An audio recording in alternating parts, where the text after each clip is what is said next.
Hello, thank you so much for joining us today. Today we're going to be taking part in our second part of our education webinar series, Parts of an IEP.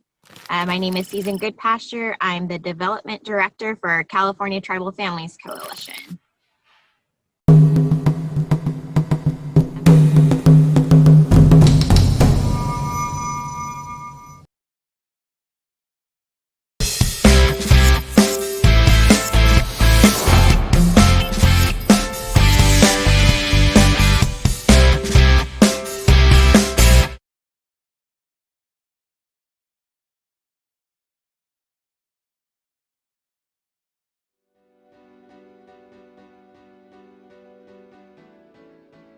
Hey, welcome back.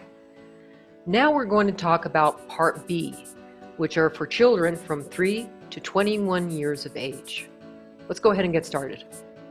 Today, what we're going to be covering is an overview of the 13 parts of an IEP. Now, this is an intro course, and the intended audience is for anybody that really wants to learn about the 13 parts of an IEP. And here we have it, the 13 parts of an IEP. We're going to be reviewing step by step what the information page is about. We're going to be reviewing present levels of academic achievement and functional performance. We're going to be reviewing goals and objectives.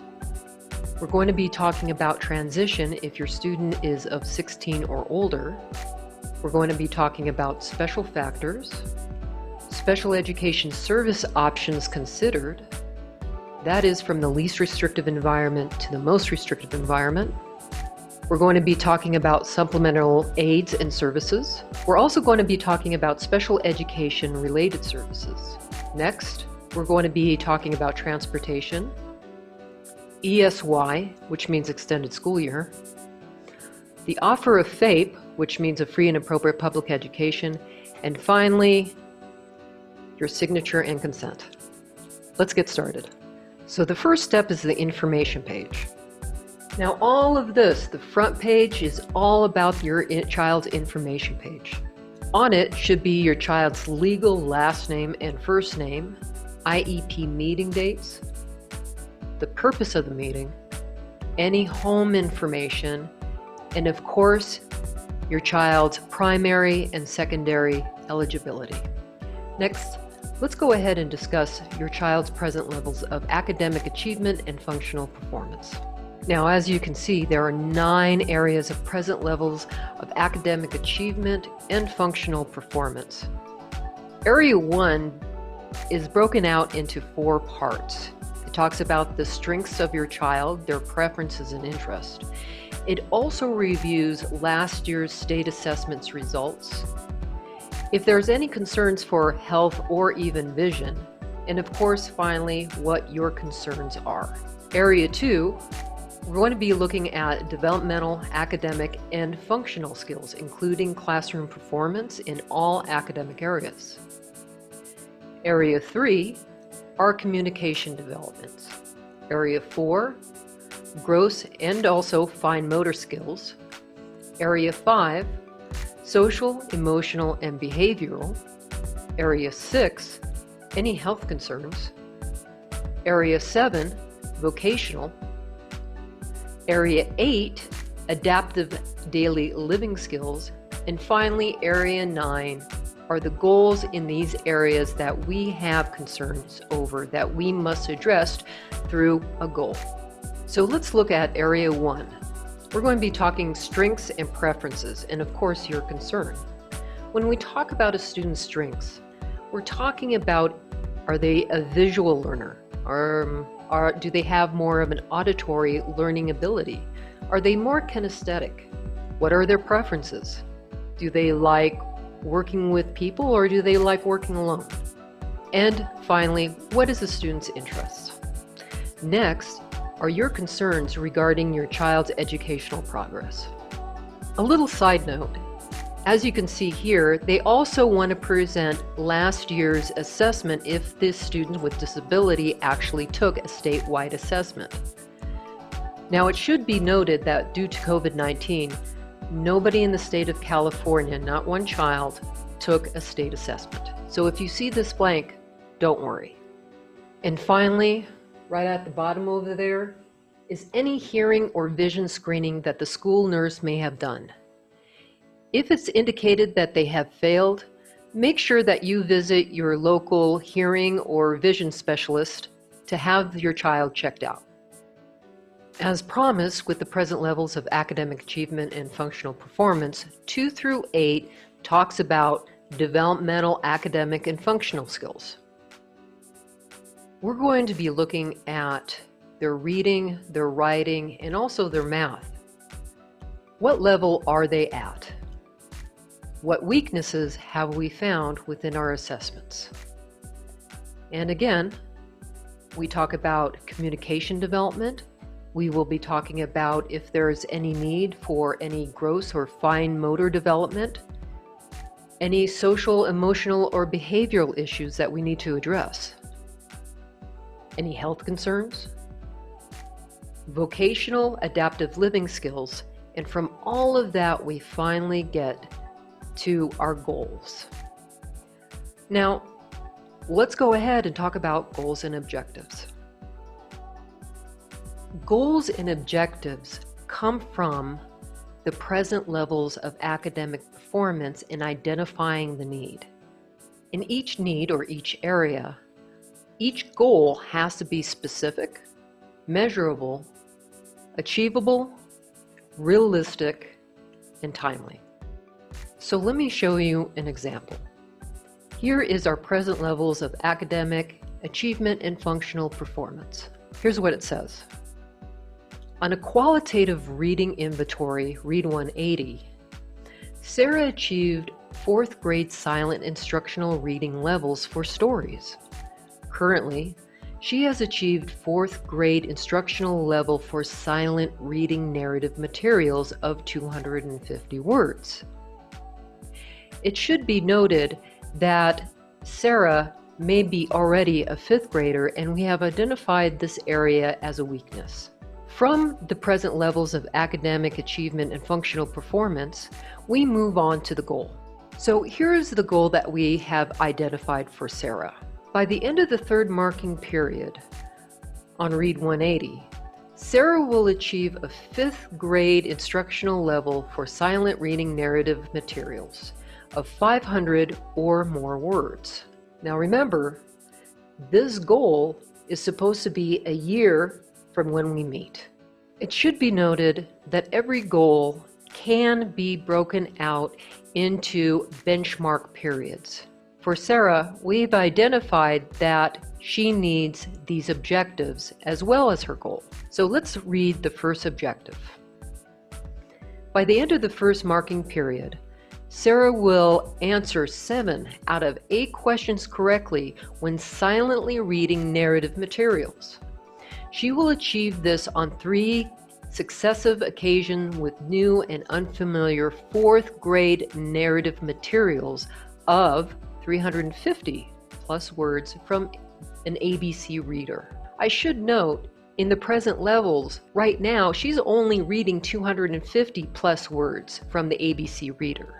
So 3 months from that first objective, I want her to start reading 350 plus words. Let's review objective 2. By the end of the 2nd marking period, Sarah will answer 7 out of 8 questions correctly when silently reading narrative materials. She will achieve this on 3 occasions with new and unfamiliar 4th grade narrative materials of 500 plus words from the ABC reader. Now remember, this objective is in the future. Now let's look back at objective 1. Remember, this was 3 months ago. At the time, Sarah would achieve this goal at a 4th grade narrative material of 350 plus words from this ABC reader. Now, we're talking about increasing it to 500 plus words, still at the same grade level. So what we are doing is we are increasing her narrative materials by 500 plus words. Now let's shoot into the future. By the end of the 3rd marking period, Sarah will answer 7 out of 8 questions correctly when silently reading narrative material. She will achieve this on 3 consecutive occasions with new and unfamiliar 5th grade narrative materials of 350 plus words from the ABC Reader. Now, let's look back at Objective 2. Last marking period, she was able to reach 500 plus words at a 4th grade material. Now, what I'm doing is increasing the difficulty at a 5th grade narrative reading material. And finally, a year from the IEP meeting that we had, Sarah will achieve a 5th grade instructional level for silent reading narrative materials of 500 or more words. Now remember, each goal that the IEP team presents needs to be backed up by some kind of student work sample or data or charting. The other components of your IEP goal is, does it enable the student to progress in the general education curriculum, and also what standard is it? Or does it address other educational needs? Is it linguistically appropriate? Now, linguistically appropriate are for students that have been identified as English language learners. That means that a student that is an ELL student, their English is their second language. And finally, if the student is at 16 or plus, we need to involve a transition goal. So everything that you see right below is everything that we just reviewed. So your child's name, the IEP date, the area of need, if it's a reading goal or an academic goal, if it's a health goal, or if it is a behavioral goal. What is the baseline of that goal? Basically, where is that child at that very moment? What is the measurable annual goal? Next, we're going to be talking about transition. Transition happens when your child is at the age of 16 and above. Now, there is a lot of things happening when your child turns 16.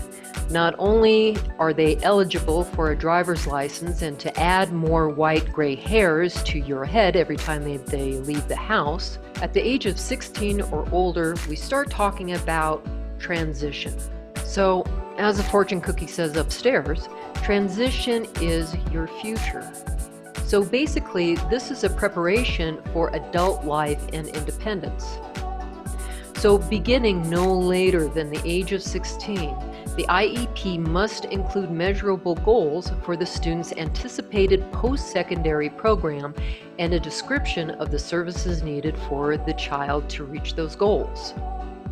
Transition goals and services focus on instruction and support services needed to help the child move from school environment and into a job, advocating for him or herself in college or a vocational program, or other programs designed to promote independent living.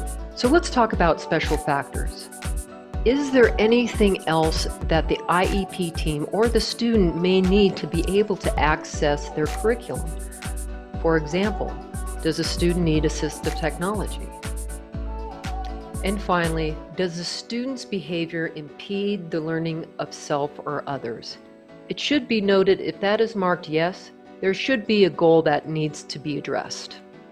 Along with special factors, we need to start talking about testing. Now, these aren't just for the state testing. This is all the assessments that the child may have in their general education classroom. So when we're talking about testing, we're talking about any adaptations that need to happen, accommodations, or any modifications. As set up there, the IEP must explain what types of testing, adaptations, accommodations, and modifications will be used with the student, and also why is it necessary. If the child will be participating in any alternate assessment, we also need to know why and the rationale behind it. Next, we're going to be talking about your special education service options considered. When we talk about special education service options, We always need to look at the least restrictive environment and then move up to the most restrictive environment. According to IDEA, to the maximum extent appropriate, children with disabilities are educated with children who are not disabled, and that special classes, separate schooling, or other removal of children with disabilities from the regular education environment occurs only when the nature of the severity of the disability is such that education in regular classes with the use of supplementary aids and services cannot be achieved satisfactorily. So here is our least restrictive environment all the way up to our most restrictive environment. The least restrictive environment could be general education inclusion classroom or in-class support, which means a push-in. Sometimes, if they need more help, they are pulled out, and that would be your resource room or resource center. Then we start talking about self-contained classrooms, which is special day classroom, public special education schools, and in the state of California, that would be your SELPA schools and classrooms, any private special education schools, day treatment, and finally, residential. Now remember, to the maximum extent appropriate, children with disabilities are educated with children who are not disabled, and that special classes, separate schooling, or other removal of children with disabilities from the regular educational environment occurs only when the nature of the severity of the disability is such that education in the regular classes with the use of supplementary aids and services cannot be achieved satisfactorily. So next, we're going to be talking about what are supplementary aids and services. So what are supplementary aids and services? These include anything that will provide access to your child's curriculum. So depending on their strengths and weaknesses, it could be a sensory diet, or it could be a picture symbol schedule. It even could be a one-to-one aid.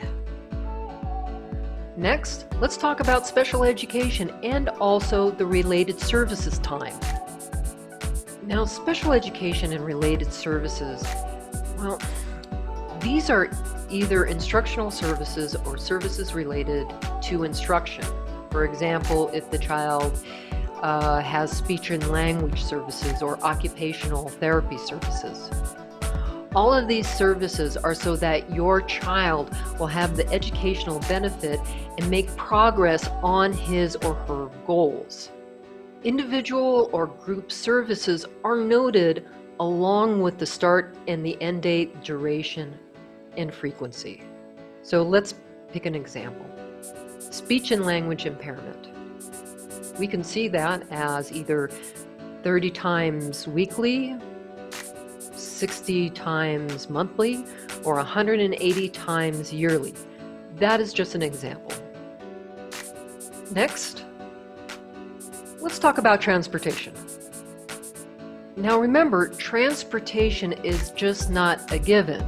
The IEP team must determine the district's obligation to provide transportation to students with disability on a case-by-case basis. The district must make that determination based upon the relationship between the child's disability and the need for that particular related service. So come on, kids! Next, we're going to be talking about ESY, which means Extended School Year. Now, when we talk about ESY, or Extended School Year, it is not summer school. Extended School Year is based on the individual student's specific critical skill that are really super important to his or her overall educational progress as determined by the IEP Team Committee. It's designed to maintain students' mastery of critical skills and objectives represented on the IEP and achieved during regular school year. Basically, extended school year is designed to maintain a reasonable readiness to begin the next year, based on multi-criteria and not solely on regression. Basically, it doesn't have to just be regression, it has to be regression and also recoupment. So these are considered as strategies for minimizing the regression of skills, thus shortening the time needed to gain back the same level of skill proficiency that existed at the end of the school year. Next is our offer of FAPE, which stands for a free and appropriate public education. When we talk about the offer of FAPE, a free and appropriate public education, there's many levels that the school district has to look at, as previously discussed, to offer that free and appropriate public education. They need to talk about the time in and time out of general education environment, a list of students' activity in relation to their same-aged peers. That includes reading, math, lunch recess, assemblies, and passing period, and also what the student will not be participating in the general education environment and non-academic activities. For example, let's take Sarah. Sarah gets pulled out for resource for reading. However, she stays in the general education classroom and environment for the rest of her day. That has to be noted, and the reason why. The offer of FAPE also talks about if there's any other agency services, such as regional center. It talks about the promotion and also progress of each and every individual child, any activities to support that transition, and also what their graduation plan is, which means, are they on schedule to graduate with a general education diploma or a modified diploma? Finally, we're going to be talking about signatures and consent. Now here is the signature and the consent. Up above, you will see IEP meeting participants. That's just who showed up at the meeting. Who needs to be at the meeting at a minimum is, of course, yourself, a school district or LEA representative, the general education teacher, and also the special education teacher, unless otherwise noted. Next, let's talk about consent. You actually do have 3 different options. Option number 1 is that you agree to all the parts of the IEP, the services, the goals, the accommodation, the modifications, etc. Your second option is that you agree with some parts with the exception of. What that means is basically, let's say you agree with most of the goals and services, except that you just don't agree with one service or goal. Well, you put that service or goal as part of your exception and sign the IEP. This way, the IEP team can move forward with what you have agreed with. You do have a third option. I do not agree.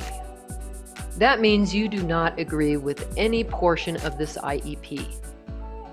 I will have to caution you that if you do mark that, that puts you in a stay put status. A stay put status meaning that the goals and objectives that the caseworker and all the other service providers have been working on still remains in place from last year. Next is eligibility. When we talk about eligibility, we talk about it during an initial and we talk about it during a triannual. A triannual, it happens every 3 years. That is when the district assesses your student to see if they still qualify for special education services. Next are your safeguards or parent rights. And finally, if you choose to enroll your child in a private school. Last but not least, your signature and the date. So that's it. These are the 13 parts of an IEP. Thank you so much for watching and hanging in there with us. Trust me, Knowing the 13 parts of an IEP is going to make you a better advocate for your child. Thank you guys so much for joining us today. I hope you took a lot of valuable things away from the webinar today. As always, you can always feel free to reach out to us here at California Tribal Families Coalition. Myself or Dealer are always happy to answer questions. Thank you so much.